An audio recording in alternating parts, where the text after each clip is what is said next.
Hello friends, good morning. आप सभी का स्वागत है। आईबी सिक्योरिटी असिस्टेंट की फ्री क्लासेस मैं अपलोड कर रहा हूँ यहाँ अपने साइट से। आपने इतना सपोर्ट जो करी है मेरे को, इसलिए मैंने सोचा कि नहीं, आप लोगों को कुछ क्लास करना चाहिए प्रोवाइड।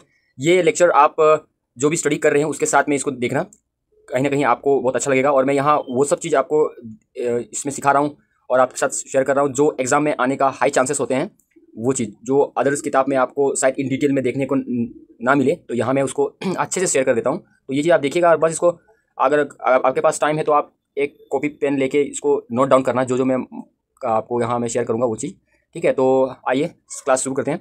तो देखिए, the silent future of Indian constitution में एक बात हम लोग को जानना है कि सबसे पहला कि 42nd जो अमेंडमेंट था आपका, यहाँ 42nd अमेंडमेंट में बहुत बहुत ज़्यादा मतलब कुछ चेंजेस आए थे। ठीक है, वो चेंजेस जो आए थे उसी चेंजेस के कारण 42nd अमेंडमेंट को मिनी कॉन्स्टिट्यूशन कहा गया है। ठीक है, याद रखना आपको। 42nd अमेंडमेंट 1976 में जो हुआ था वो आपका मिनी कॉन्स्टिट्यूशन कहा गया है, क्योंकि उसमें बहुत सारे चेंजेस लाए गए थे, बहुत सारे। ठीक है, तो ये चीज़ आपको नंबर 1 में अभी याद रखना है, क्योंकि अभी हम लोग साइलेंट फीचर्स ऑफ कॉन्स्टिट्यूशन में बात कर रहे हैं, इसलिए उसके बाद में आप एक चीज़ देखना, ये जो है ना, ये बहुत इंपॉर्टेंट, जो केशव नंदा भारती केस जो हुआ था 1973 में। ठीक है, यहाँ में सुप्रीम कोर्ट ने क्या रूल किया था, उन्होंने ये चीज़ रूल कर दिया था, मतलब ये चीज़ उन्होंने कहा था, आपने जो उनका जो वर्डिक्ट जो हुआ था कि आर्टिकल 368 जो है, ठीक है, जो आप कॉन्स्टिट्यूशन को चेंज करते हैं ना, नॉट एनेबल, ठीक है, not enable to alter the basic structure. तो याद रखिएगा कि जब भी केशव नंदा भारती केस के बारे में कुछ पूछे तो द बेसिक स्ट्रक्चर को याद रखिएगा। ठीक है, बेसिक स्ट्रक्चर ये आपका इंपॉर्टेंट है, क्योंकि इस समय में क्या हुआ था कि उन्होंने क्लियर कर दिया था, कोर्ट ने, ऑनरेबल सुप्रीम कोर्ट ने ये चीज़ क्लियर कर दिया था कि जो बेसिक स्ट्रक्चर ऑफ कॉन्स्टिट्यूशन है ये आप नहीं बदल सकते, अमेंडमेंट से भी आप ये चीज़ नहीं बदल सकते हैं। ठीक है, ये चीज़ आपको थोड़ा सा याद कर लेना है और देख लेना है। उसके बाद में चलते हैं कि अब जो असली जो रियल जो साइलेंट फीचर्स ऑफ कॉन्स्टिट्यूशन है क्या, वो मैंने थोड़ा सा एक ओवर बता दिया। देखिए, लेंथियस रिटन कॉन्स्टिट्यूशन, याद रखना कि हमारा जो भारत का जो संविधान है वो वर्ल्ड का सबसे लंबा है और लिखा हुआ कॉन्स्टिट्यूशन, यानी सबसे लंबा प्लस और सबसे ज़्यादा मोटा, उसको इस तरह से आप याद कर सकते हो। क्योंकि देखिए, ये बहुत इंपॉर्टेंट है। ठीक है, ओरिजिनली याद रखना, ओरिजिनली ये पूछ रहा है। ठीक है, ओरिजिनली 1949 में जो था ना हमारा जो संविधान था, उसमें 395 आर्टिकल्स थे। ठीक है, 395 आर्टिकल्स डिवाइडेड इंटू 22 पार्ट्स। ठीक, divided into 22 parts and 8 schedule. ठीक है, ये आपका ओरिजिनल था, याद रखिएगा ये ओरिजिनल था। उसके बाद में प्रेजेंटली ये इस फिगर को छोड़िए, अभी क्या है कि आर्टिकल 470 प्लस है। ठीक है, 470 प्लस है और divided into 25 parts and 12 schedule. अभी वाले स्लाइड में आपको ये भी मैं पूरा एकदम आपको याद करने का जो टेक्निक होता है वो भी मैं आपको शेयर कर दूंगा, देखिएगा। तो ये हुआ। उसके बाद में क्या हुआ कि ये जो हमारा जो संविधान है ना, वो अलग अलग कॉन्स्टिट्यूशन अलग अलग कंट्रीज से लिया गया, बहुत सारे कंट्रीज से लिया गया। वो भी चीज़ आपको याद रखना है कि ऑप्शन दे सकते हैं। ठीक है, कहाँ कहाँ से उन्होंने लिया, ये भी चीज़ आपको आगे वाले स्लाइड में अभी शेयर हो जाएगा, तो इसको अभी फिलहाल ये करते हैं। तो यहाँ देखिए कि कहाँ कहाँ जो मेन जो कंट्रीज है, किन किन कंट्रीज से उन्होंने लिया है मेन। तो ये देखिए, द स्ट्रक्चरल पार्ट जो है आपका, ये आपका डिराइव फ्रॉम कहाँ है, गवर्नमेंट ऑफ इंडिया एक्ट 1935। ठीक है, ये स्ट्रक्चरल पार्ट बोल रहा है। ठीक है, इसका जो ढांचा जिसको बोल सकते हैं, जो ढांचा है वो उन्होंने गवर्नमेंट ऑफ इंडिया एक्ट 1935 से उन्होंने ये लिया था। उसके बाद में the philosophical part of constitution, ये fundamental rights and directive principle derive their inspiration from American and Irish constitution. ठीक है, तो ये जो फंडामेंटल राइट्स जो है वो आपका अमेरिकन कॉन्स्टिट्यूशन से इंस्पायर है, याद रखिएगा। तो पूछ सकते हैं कि फंडामेंटल राइट्स किससे इंस्पायर है, आपको अमेरिका में टिक कर देना है। Directive principle of state policy किससे इंस्पायर है, तो आपको आयरिश कॉन्स्टिट्यूशन क्लिक कर देना है। ठीक है, आयरिश कॉन्स्टिट्यूशन क्लिक कर देना है। इसी तरह से यहाँ और भी चीज़ें हैं, जैसे कि ज़्यादातर ये 3 इंपॉर्टेंट हैं। आपका ब्रिटिश में से जो है आपका, ये देखिए, the principle of cabinet government, तो उनसे भी लिया, क्योंकि अंग्रेज़ों के अंदर हम लोग थे तो उनसे भी हम लोगों ने कुछ ना कुछ लिया है, उनके भी संविधान से कुछ ना कुछ हम लोगों ने लिया है। तो उनमें से हम लोगों ने क्या लिया है, द ब्रिटिश जो है उनसे हम लोगों ने जो कैबिनेट जो गवर्नमेंट है वो चीज़ हम लोगों ने लिया। देखिए, cabinet government relation between executive and legislature, ये कहाँ से लिया है हमने, ब्रिटिश कॉन्स्टिट्यूशन से हमने लिया है। तो इस तरह से आपको स्टोरी फॉर्मेट में याद करना है। ठीक है, हम लोगों ने 2 चीज़ याद कर लिया कि कहाँ कहाँ से लिया, और एक चीज़ याद रखना कि हमारा जो संविधान है ना वो आपका रिजिड भी है और फ्लेक्सिबल भी है। रिजिड मतलब कुछ ऐसे चीज़ें हैं जो बदल नहीं सकते, कुछ ऐसे चीज़ें हैं जो हम लोग चेंज कर सकते हैं। तो ये हमारा जो संविधान है उसका खासियत है, इसका सुंदरता आप बोल सकते हो कि हमारा संविधान का ये है। फिर हमारे कॉन्स्टिट्यूशन में क्या चीज़ है, देखिए कि वो फेडरल सिस्टम भी है और यूनिटरी भी है। ठीक है, मतलब ज़रूरत पड़ने पर वो फेडरल बन जाता है और ज़रूरत पड़ने पर वो यूनिटरी भी वो यूज़ कर सकते हैं, बन सकते हैं। जैसे कि आप यहाँ देखो, इट कंटेन, आप देखो कि ये जो फेडरेशन वाला जो बात है वो किस चीज़ से मालूम चलता है हमें। देखो, 2 गवर्नमेंट दो गवर्नमेंट होता है, जैसे कि एक स्टेट में हो गया, एक सेंट्रल में हो गया, डिवीजन ऑफ पावर, सबकी पावर अलग अलग है, ठीक है, उसमें और रिटन कॉन्स्टिट्यूशन है, सब कुछ लिखा हुआ है उसमें, कहीं कुछ आपको करने की जरूरत है भी नहीं, सब कुछ लिखा हुआ है। उसके बाद में आप देखिए आपका इंडिपेंडेंट जो जुडिशरी है आपका वो इंडिपेंडेंट है, ठीक। ये सब चीज़ जो है, ये सब चीज़ से ये मालूम चलता है कि हम लोगों का जो कॉन्स्टिट्यूशन है वो आपका फेडरल भी है और यूनिटरी भी है। आप बात करते हैं कि यूनिटरी क्यों है, मतलब कि वो जैसे कि देखिए यूनिटरी गवर्नमेंट क्यों है, स्ट्रॉन्ग सेंटर, हम लोग का जो सेंट्रल गवर्नमेंट है वो बहुत ही ज़्यादा स्ट्रॉन्ग है। उसके बाद में सिंगल कॉन्स्टिट्यूशन, एक ही संविधान है, चाहे गवर्नमेंट कोई भी रहे, कहाँ का भी रहे, लेकिन एक ही कॉन्स्टिट्यूशन है। सिंगल सिटीजनशिप, यानी आप जहाँ भी वोट देते हैं एक ही जगह आप वोट दे सकते हैं, ये चीज़ है। फ्लेक्सिबिलिटी ऑफ कॉन्स्टिट्यूशन, देखिए ये मतलब कॉन्स्टिट्यूशन को हम लोग उसको चेंज कर सकते हैं अकॉर्डिंगली। और इंटीग्रेटेड जुडिशरी, इंटीग्रेटेड जुडिशरी मतलब क्या होता है कि ये जो हम लोग का जुडिशरी है वो सब इंटीग्रेटेड है, स्टेट है आपका, state high court, civil court, supreme court, ये सब इंटीग्रेटेड है, ठीक है। और देखिए appointment of state governor by centre, जो गवर्नर होता है वो तो स्टेट में रहता है ना, स्टेट में तो अलग सरकार होती है, तो वहाँ जो अपॉइंटमेंट ऑफ जो गवर्नर होता है वो आपका सेंटर के द्वारा ही की जाती है। तो ये सब चीज़ों से मालूम चलता है कि हम लोगों का जो भारतीय जो संविधान है वो आपका यूनिटरी भी है और फेडरेशन भी है। उसके बाद देखिएगा कि पार्लियामेंट्री फॉर्म ऑफ गवर्नमेंट, ठीक है, ये हम लोगों का जो कॉन्स्टिट्यूशन है ये इन्होंने कहाँ से लिया था, ये ब्रिटिश पार्लियामेंट्री सिस्टम से लिया था, क्योंकि उस समय में जब ये कॉन्स्टिट्यूशन बन रहा था उस समय हम लोग ब्रिटिश इंडिया के अंदर में थे, इसलिए। तो यहाँ इस सिस्टम की खासियत क्या है कि प्रिंसिपल ऑफ कोऑपरेशन, याद रखिएगा प्रिंसिपल ऑफ कोऑपरेशन, ठीक है। यहाँ जो पार्लियामेंट्री सिस्टम होता है क्या होता है, यहाँ एक दूसरे के साथ मिलकर काम करना पड़ता है, कोऑर्डिनेशन करना पड़ता है between legislative and executive organ, ठीक है। ये सब चीज़ हम लोगों को आपको थोड़ा सा याद कर लेना होगा, ठीक है। ये बहुत इंपॉर्टेंट हो सकता है, ये जो मैंने अंडरलाइन कर दिया ये इंपॉर्टेंट है। और देखो ये एक आपका एमसीक्यू आराम से बन सकता है, क्योंकि ज़्यादातर बच्चे इसको डिलीट कर देंगे। हमारा जो पार्लियामेंट्री सिस्टम है ना उसको वेस्टमिंस्टर मॉडल भी कहा जाता है, ठीक है। ये किससे इंस्पायर है, याद रखिएगा ब्रिटिश से या ब्रिटेन से ये इंस्पायर है, ठीक है। ये आपका एमसीक्यू बन सकता है और डेफिनेटली बनते भी हैं और एग्जाम में पूछे भी गए हैं अलग अलग जगहों में। उसके बाद हम लोग चलते हैं नेक्स्ट में कि हम लोगों का जो पार्लियामेंट्री सिस्टम है ना वो सोवरेंटी के साथ साथ में जुडिशियल सुप्रीमेसी भी है। तो यहाँ क्या है कि the doctrine of sovereignty of parliament is associated with British parliament, जैसे कि मैंने कहा था कि जो भी हम लोग का ढांचा जो लिया गया था वो ब्रिटिश पार्लियामेंट के द्वारा वहाँ से लिया गया था, कि ऑब्वियसली उसके अंदर में हम लोग थे, लेकिन यहाँ हम लोग का जो जुडिशियल सुप्रीमेसी कर दिया है, यानी कि सबसे ऊपर आपका जुडिशियल रहेगा, वो कहाँ से इंस्पायर है, वो आपका अमेरिकन सुप्रीम कोर्ट से इंस्पायर है, ठीक है। तो हम लोगों का जो संविधान का जो ब्यूटी को आप महसूस कर सकते हैं कि मतलब जहाँ से हमने अच्छा चीज़ जो हमको मिला वो सब चीज़ हमने ले लिया। अब इंडिया का जो जुडिशरी है उसका जुडिशरी में क्या है इंपॉर्टेंट, ये एक बार यूपीएससी में भी उन्होंने पूछा था। देखिए ड्यू प्रोसेस ऑफ लॉ जो है ना, ये था आपका अमेरिकन कॉन्स्टिट्यूशन में, लेकिन हम लोगों का क्या है, प्रोसीजर इस्टेब्लिश बाय लॉ। देखो दोनों में अंतर है, ठीक है। यही जो लाइन है ना, इसी लाइन की वजह से हम लोगों का जो सुप्रीम कोर्ट है वो आपको थोड़ा सा अलग मिलेगा, देखिए प्रोसीजर इस्टेब्लिश बाय लॉ, और अमेरिका में देखिए ड्यू प्रोसेस ऑफ लॉ किया। तो यही जो एक लाइन का जो हेरफेर है, इससे ये मालूम चलता है कि हम लोगों का जो संविधान है वो कितना अच्छा है। उसके बाद में हम लोग नेक्स्ट में जाएंगे फंडामेंटल राइट्स, ये बहुत ही ज़्यादा इंपॉर्टेंट है, डायरेक्टली आपका क्वेश्चन इसमें हिट किया है, तो इसको अच्छे से आप लोग अभी देख लेंगे। इसमें आपका डायरेक्ट लास्ट ईयर का जो मैंने एनालाइज भी किया था उसमें भी ये क्वेश्चन था। तो यहाँ में देखिए कि यहाँ क्या है कि पार्ट 3 में, ठीक है, ये आपको सबसे पहले याद रखना है कि फंडामेंटल राइट्स जो है वो कहाँ है, वो पार्ट 3 ऑफ इंडियन कॉन्स्टिट्यूशन में आपका है, पार्ट 3 में फंडामेंटल राइट्स है। और फंडामेंटल राइट्स में क्या है, राइट टू इक्वलिटी, आपका आर्टिकल 14 से 18 के बीच में राइट टू इक्वलिटी आता है। उसके बाद में राइट टू फ्रीडम है, उसके बाद में राइट अगेंस्ट एक्सप्लॉयटेशन है, उसके बाद right to freedom of religion है, कल्चरल एजुकेशन राइट्स है, and right to constitutional remedies है। ये वाला आप याद कर लीजिएगा, इसमें डायरेक्ट क्वेश्चन आते हैं, ठीक है, डायरेक्ट। और ये चीज़ जो है आपका उसके बाद में आता है directive principle of state policy, तो ये आपका पार्ट 4 में है, ठीक है। आपको पूछ सकते हैं कि directive principle of state policy कितने पार्ट में है भारतीय संविधान में, तो आप यहाँ सिंपली कर देंगे कि इट्स अंदर पार्ट 4, ठीक है। पार्ट 4 के अंदर में आपको ये देखने को मिल जाएगा।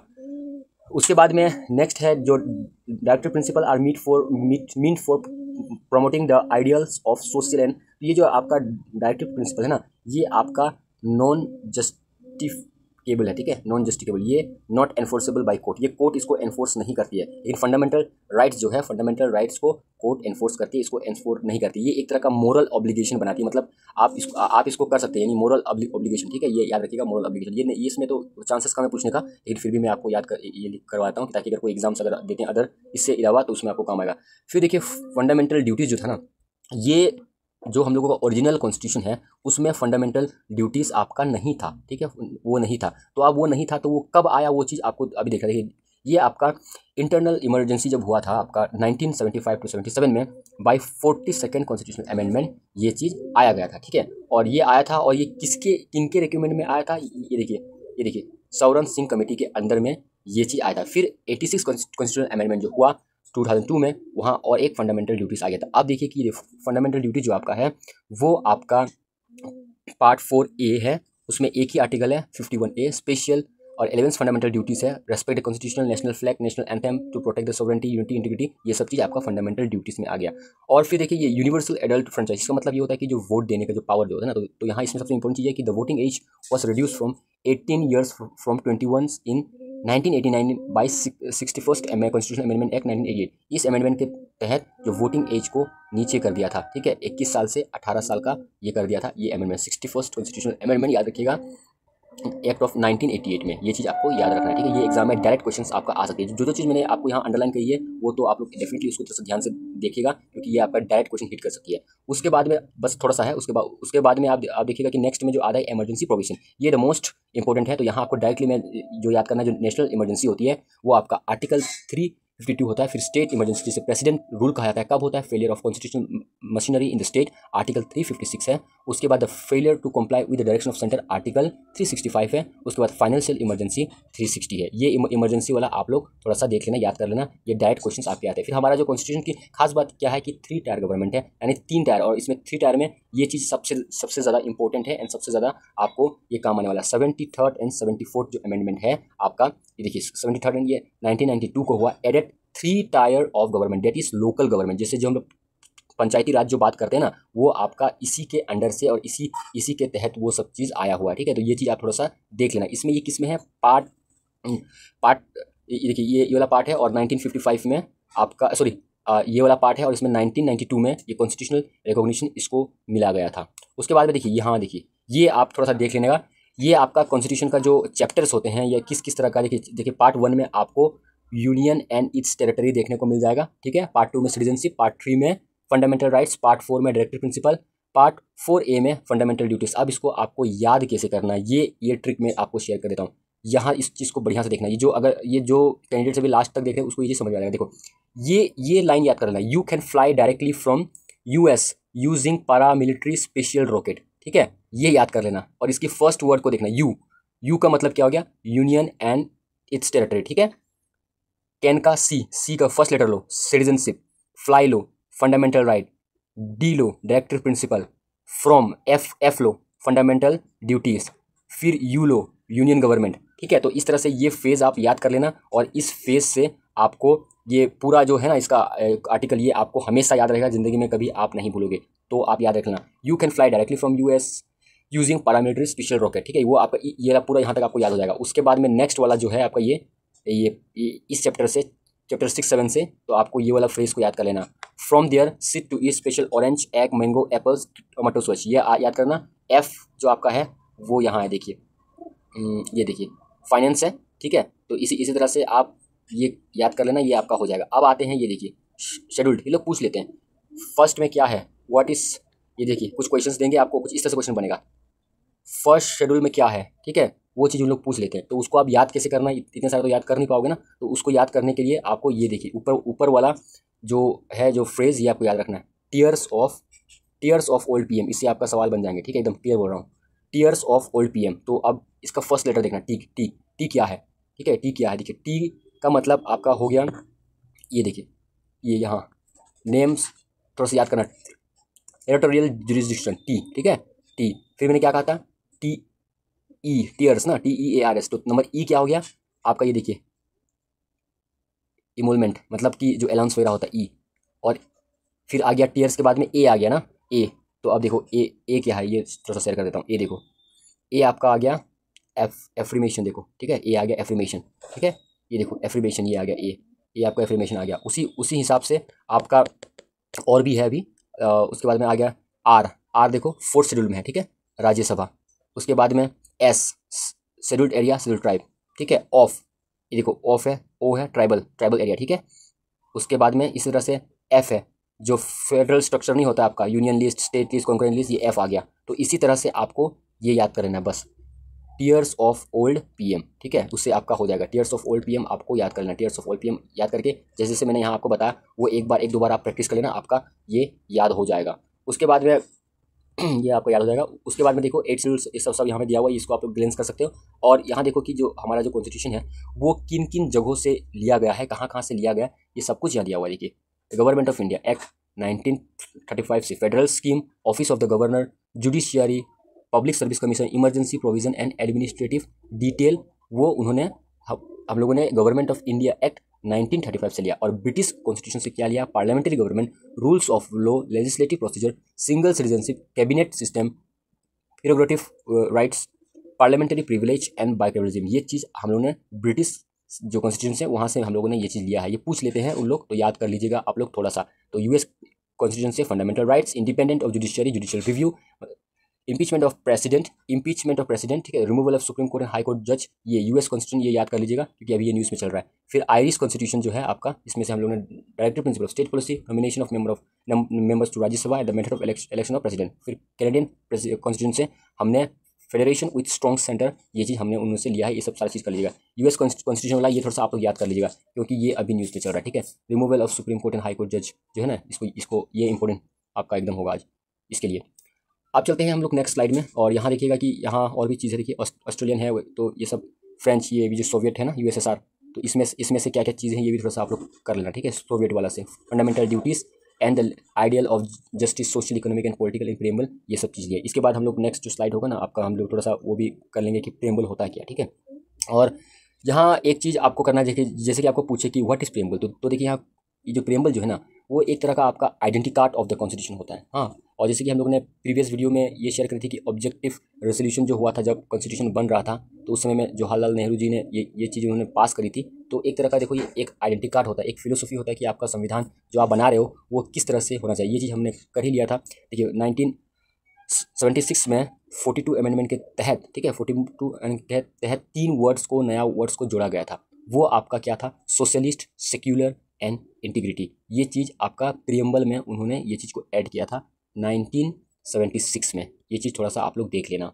आई होप आपको ये वीडियोस अच्छा लगा होगा। फ्रेंड्स, इस तरह के और भी वीडियोस आएंगे, और जितने भी कॉन्स्टिट्यूशन रिलेटेड है, पॉलिटी रिलेटेड है, वो सारा चीज़ इसमें जल्दी से जल्दी हम लोग कवर करने की कोशिश करेंगे। और इसी तरह से प्यार एंड सपोर्ट कीजिएगा। अभी हम लोगों के पास में उतना इक्विपमेंट है नहीं कि मैं आपको स्क्रीन पे पढ़ा रहा हूँ, ये तो किसी तरह से मैं इसको भी मतलब एग्जाम भी नज़दीक है, तो किसी तरह से मैं आप लोगों को ये नोट्स अपना कर रहा हूँ प्रोवाइड, ताकि आपको आइडिया रहे कि इस तरह का सवाल बन सकते हैं, इधर से आ सकते हैं। और यहाँ मैंने सिर्फ इंपॉर्टेंट वही पॉइंट्स लिया जो पॉइंट्स एग्जाम में आने की संभावना पूरी है, तो वही सब चीज़ मैंने आपको आपके साथ मैंने शेयर किया, क्योंकि लूसेंट में ये सब चीज़ है बट थोड़ा सा इन डिटेल उन्होंने उसमें दिया नहीं है, इसलिए मैंने सोचा कि नहीं, आप लोगों के लिए ये सब क्लासेस को शुरू कर देना चाहिए, और आपने भी कहा था। और इसके बाद में ये हम लोगों का पॉलिटी खत्म हो जाएगा, उसके बाद में आपका इंडियन ज्योग्राफी जो है उसको भी हम लोग फटाफट वो कर लेंगे 2 चीज़, और मैथ्स आप लोग अपने आप से कर लेना, और रीजनिंग भी आप लोग प्रैक्टिस कर लेना। बाकी इधर जो है वो चीज़ में से हो जाएंगे। जय हिंद, जय भारत, अपना ख्याल रखिएगा, और इस तरह से प्यार एंड सपोर्ट हमारे ऊपर रखिएगा।